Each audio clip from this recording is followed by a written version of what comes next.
Dag, vi er Teampolitik. I dag vil vi booste jeres viden en smule. Vi vil fortælle jer om alt det awesome ved fordelingspolitik og værdipolitik. Ud fra denne viden vil vi fortælle, hvor de forskellige partier er placeret på linjerne. Fordelingspolitik er, når alle de smarte politikere vælger at tage penge fra jeres skole ved at danne en ny reform og bruge dem på deres top nye kampfly. Det er emner som, hvor høj skatten skal være, hvor meget der skal betales i SU osv. Længst til højre har vi Venstre, hvilken giver ingen mening, men det må vi bare leve med. Ved at lægge helt ud til højre betyder det, at alle skal betale det samme i skat, hvilken giver en stor forskel på rige og fattige. Ved siden af dem har vi Liberal Alliance, som følger venstreorientering, derefter konservativ. Dansk Folkeparti er en blanding af konservatisme og liberalisme, hvilket betyder, at de gerne vil have lavere skat, men det skal ske meget langsomt. Herefter begynder grænsen mellem rige og fattige at blive mindre og mindre. Radikale Venstre mener, at alle pengene bør gå til at gøre Danmark grønnere. Så de går efter, at det skal være slut med at blive kørt i skole. Socialdemokraterne mener, at alle bør hjælpe hinanden, og derfor er det fint med en skat, der er nogenlunde høj. SF vil gerne have en stat, hvor staten er stor, og at vi skal betale meget i skat.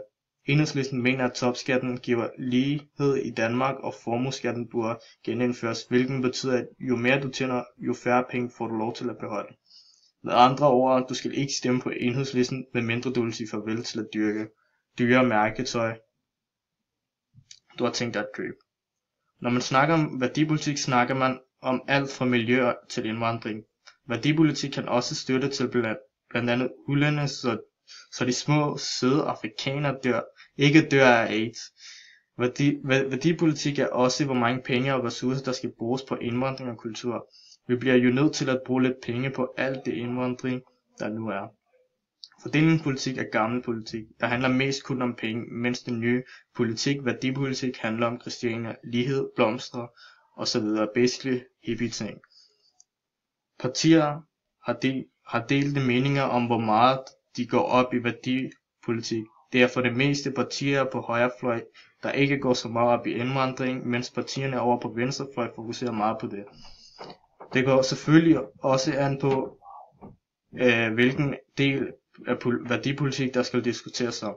DF går ind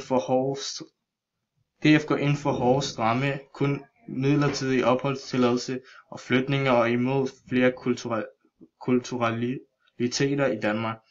Derfor er de mest højorienterede i forhold til værdipolitik.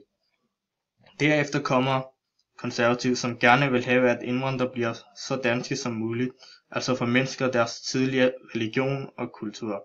I hælene er Venstre, hvor der begynder at ændre sig lidt. De vil gerne have en fair udlænding og integrationspolitik, så længe de arbejder og kommer i uddannelse. De er meget i midten, når det kommer til værdipolitik. Liberal Alliance er åben for indvandrere, og de vil bare have, at alle skal betale deres sundhedsforsikring i 5 år, før de får lov til at overhovedet at tænke på en opholdstilladelse. SF er ligeglad med hvilken hudfarve eller religion indvandrere følger, men de skal bare udrette nogen i samfundet. SF fokuserer også på miljøet samt en stærk offentlig sektor. Det går også ind for en nogenlunde stor pension og til de pension. Efter SF kommer de radikale, som har forholdsvis samme holdning til værdipolitik som Enhedslisten. Enhedslisten har det største fokus på miljø, ligestilling og hjælp til indvandrere. Derfor er de det parti, som mest venstreorienteret i deres værdipolitik. Mindblown. Håber du lærte noget.